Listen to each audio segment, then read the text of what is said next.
Hey there, savvy investors. Welcome back to the channel. Today, we're tackling a hot topic: how to buy an S&P 500 index fund through Fidelity in 2025. If you're new here, I'm your guide to making smart, straightforward investments.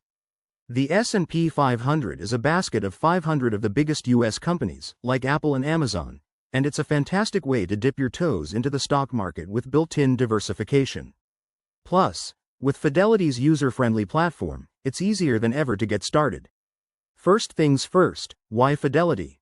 In 2025, Fidelity stands out for its low fees, robust tools, and zero-commission trades, making it ideal for beginners and pros alike.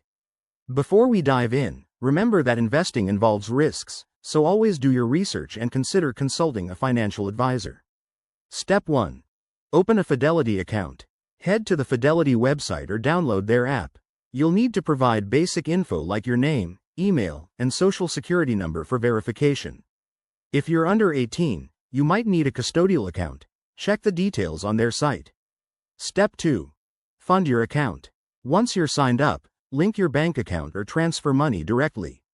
Fidelity makes this seamless with options like ACH transfers or wire transfers.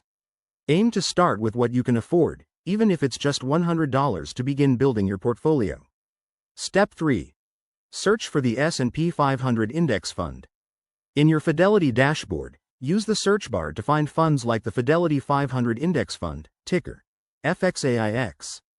Look for key details like expense ratio. Fidelity's is super low, often under 0.02%.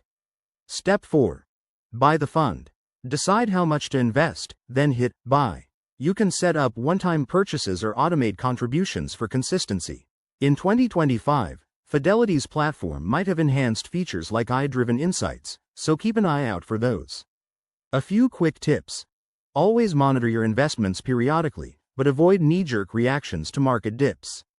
Consider dollar cost averaging to smooth out volatility, and don't forget about taxes. Fidelity offers great resources for that.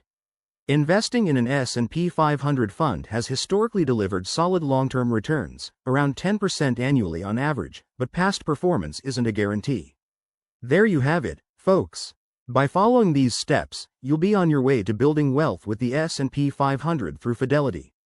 If you found this helpful, hit that like button, subscribe for more finance tips, and drop a comment below with your questions. Let's grow those portfolios together. Thanks for watching.